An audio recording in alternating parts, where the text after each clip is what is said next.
ओम श्री साईनाथाय नमो नमः। ओम साई राम। बाबा। अध्याय 12।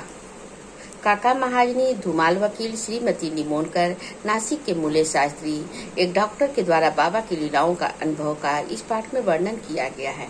इस अध्याय में बाबा किस प्रकार भक्तों से भेंट करते और कैसा बर्ताव करते थे उसका वर्णन किया गया है। संतों का कार्य। हम देख चुके हैं कि ईश्वरीय अवतार का ध्येय साधु जनों के परित्राण और दुष्टों का संहार करना है, परंतु संतों का कार्य तो सर्वथा भिन्न ही है। संतों के लिए साधु और दुष्ट प्राय एक ही समान ही है। यथार्थ में उन्हें दुष्कर्म करने वालों की प्रथम चिंता होती है। वे उन्हें उचित पथ पर लगा देते हैं और वे भवसागर के कष्टों को सीखने के लिए अगस्त्य के सदृश हैं और अज्ञान तथा अंधकार का नाश करने के लिए सूर्य के समान हैं। संतों के हृदय में भगवान वासुदेव निवास करते हैं। वे उनसे पृथक नहीं हैं। श्री साईं भी उसी कोटि में हैं, जो कि भक्तों के कल्याण के निमित्त ही अवतीर्ण हुए थे। वे ज्ञान ज्योति स्वरूप थे और उनकी दिव्य प्रभा अपूर्व थी। उन्हें समस्त प्राणियों से समान प्रेम था। वे निष्काम और नित्य मुक्त थे। उनकी दृष्टि में शत्रु, मित्र, राजा और भिक्षुक सब एक समान थे। पाठकों, अब कृपया उनका यश श्रवण करें। भक्तों के लिए उन्होंने अपना दिव्य गुण समूह पूर्णतः प्रयोग किया और सदैव उनकी सहायता के लिए तत्पर रहे। उनकी इच्छा के बिना कोई भक्त उनके पास पहुंच ही नहीं सकता था। यदि उनके शुभ कर्म उदित नहीं हुए तो उन्हें बाबा की स्मृति भी कभी नहीं आई और न ही उनकी लीलाएं उनके कानों तक पहुंच सकी। तब फिर बाबा के दर्शनों का विचार भी उन्हें कैसे आ सकता था। अनेक व्यक्तियों को कि श्री साईं बाबा के दर्शन की इच्छा होते भी उन्हें बाबा के महासमाधि लेने तक कोई योग प्राप्त न हो सका। अतः ऐसे व्यक्ति जो दर्शन लाभ से वंचित रहे हैं, यदि वे श्रद्धा पूर्वक साईं लीलाओं का श्रवण करेंगे तो उनके साईं दर्शन की इच्छा बहुत कुछ सीमा तक तृप्त हो जाएगी। भाग्यवश यदि किसी को किसी प्रकार बाबा के दर्शन भी हो गए तो वह वहां अधिक ठहर न सका।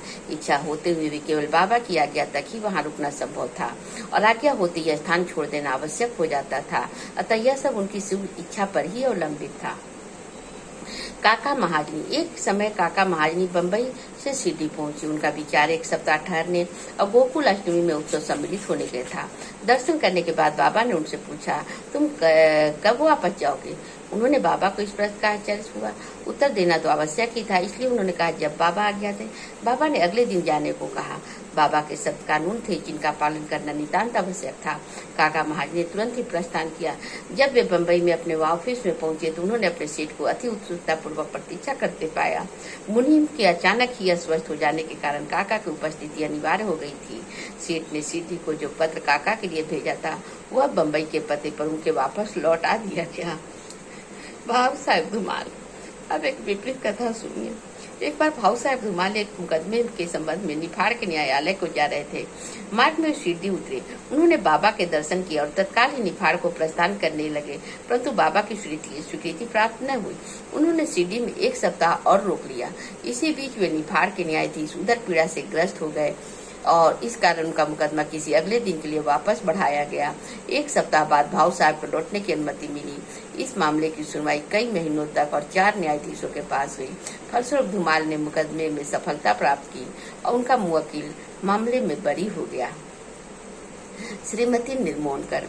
श्री नाना साहब निर्मोनकर, जो निमोन के निवासी और अवैतनिक न्यायाधीश थे, शिरडी में अपनी पत्नी के साथ ठहरे हुए थे। निर्मोनकर तथा उनकी पत्नी बहुत सा समय बाबा के सेवा और उनकी संगति में व्यतीत किया करते थे।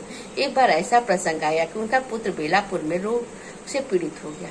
तब उसकी माता ने वहां जाकर अपने पुत्र और अन्य संबंधियों से मिलने तथा कुछ दिन वहां व्यतीत करने का निश्चय किया, परंतु श्री नाना साहब ने दूसरे दिन ही उन्हें लौट आने को कहा।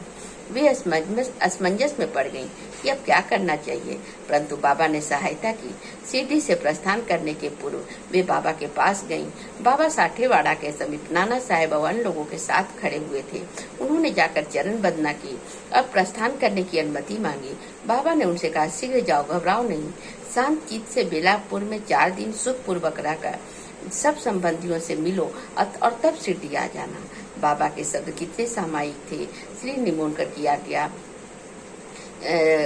गया बाबा द्वारा रद्द हो गई। नासिक के मूल्य शास्त्री ज्योतिषी।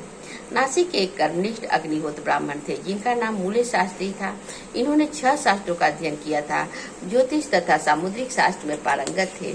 वे एक बार नागपुर के प्रसिद्ध करोड़पति श्री बापू साहेब बूटी से भेंट करने के बाद अन्य सज्जनों के साथ बाबा के दर्शन करने मस्जिद में गए।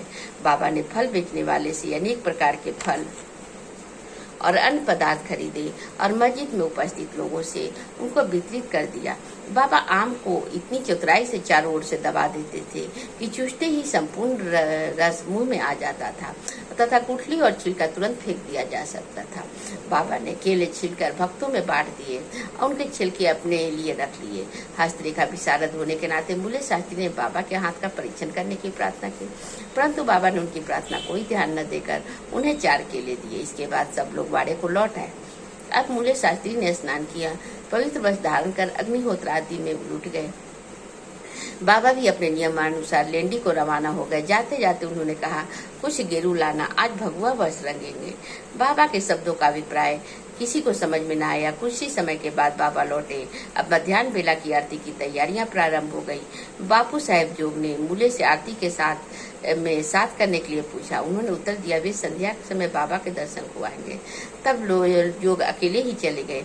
बाबा का आसन ग्रहण करते ही भक्त लोगों ने उनकी पूजा की। अब आरती प्रारंभ हो गई। बाबा ने कहा, उस नए ब्राह्मण से कुछ दक्षिणा लाओ। बूटी स्वयं दक्षिणा लेने के गए और उन्होंने बाबा का संदेश मूल्य शास्त्री को सुनाया। वे बुरी तरह घबरा गए। वे सोचने लगे, मैं तो अग्निहोत्र ब्राह्मण हूँ, फिर मुझे दक्षिणा देने क्या उचित है। माना कि मैं बाबा महान संत है, परंतु मैं भी तो उनका शिष्य नहीं हूँ। फिर भी उन्होंने सोचा कि जब बाबा सरीखे महान संत दक्षिणा मांग रहे हैं और बूटी सरीखे करोड़पति लेने को आए हैं, तो वे अवहेलना कैसे कर सकते हैं।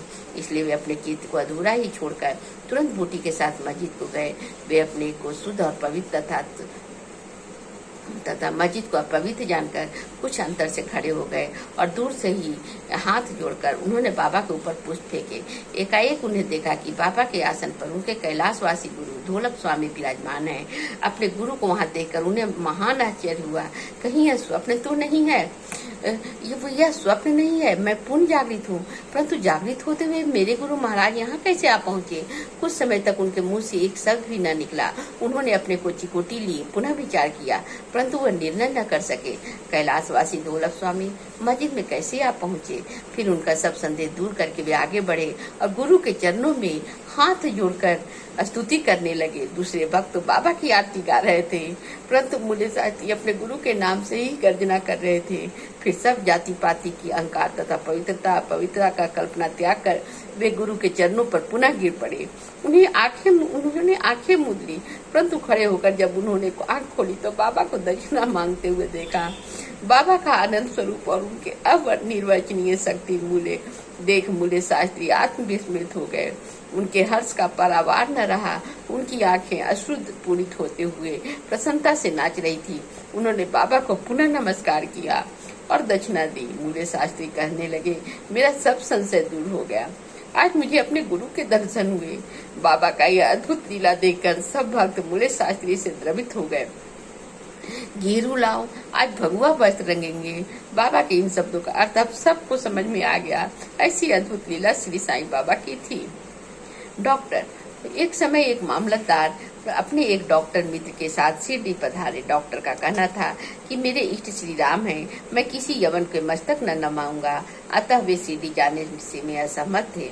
मामलतदार ने समझाया कि तुम्हें नमन करने को कोई बात न करेगा और न ही तुम्हें कोई ऐसा करने को कहेगा। मेरे साथ चलो, आनंद रहेगा। वे शिरडी पहुंचे, बाबा को दर्शन को गए, परंतु डॉक्टर को ही सबसे आगे जाते देख, बाबा की प्रथम चरण वंदना करते देख सबको बड़ा विस्मय हुआ।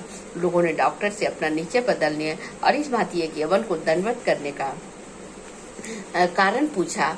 डॉक्टर ने बतलाया कि बाबा के स्थान पर उन्हें अपने प्रिय इष्ट देव श्री राम के दर्शन हुए, इसलिए उन्होंने नमस्कार किया। जब वे ऐसा कह रहे थे तभी उन्हें साईं बाबा का पुनः रूप दिखने लगा और वे आश्चर्यचकित होकर बोले, क्या यह स्वप्न है? यवन कैसे हो सकते हैं? अरे यह तो पुण्य योग अवतार हैं। दूसरे दिन उन्होंने उपवास करना प्रारंभ कर दिया। उन्होंने प्रतिज्ञा की कि जब तक बाबा स्वयं बुलाकर आशीर्वाद नहीं देंगे तब तक मैं मस्जिद में कदापि नहीं जाऊंगा। इस प्रकार 3 दिन व्यतीत हो गए। चौथे दिन उनका एक इष्ट मित्र खानदेश से सिटी आया। वे दोनों मस्जिद में बाबा के दर्शन करने गए। नमस्कार होने के बाद बाबा ने डॉक्टर से पूछा, आपको बुलाने का कष्ट किसने किया? आप यहाँ कैसे पधारे हैं? यह प्रश्न सुनकर डॉक्टर द्रवित हो गए और उसी रात्रि को बाबा ने उन पर कृपा की। डॉक्टर की निद्रा में ही परमानंद का अनुभव हुआ। वे अपने शहर लौट आए तो भी उन्हें 15 दिनों तक वैसा ही अनुभव होता रहा। इस प्रकार उनकी साईं भक्ति कई गुना बढ़ गई। ऊपरी कथाओं का शिक्षा विशेषतः मूल शास्त्री की यही है कि हमें अपने गुरु में दृढ़ विश्वास होना चाहिए। अगले अध्याय में बाबा की अन्य लीलाओं का वर्णन होगा। श्री सद्गुरु साईनाथार्पणम मस्तु। शुभम भवतु। बाबा जो कोई भी इस अध्याय का पठन पाठन श्रवण मनन श्रद्धा और भक्ति पूर्वक करे बाबा, उसकी समस्त इच्छाओं को पूर्ण करना बाबा। कृपा करना बाबा, हम पर भी कृपा करो बाबा। रहम नजर करो साईं।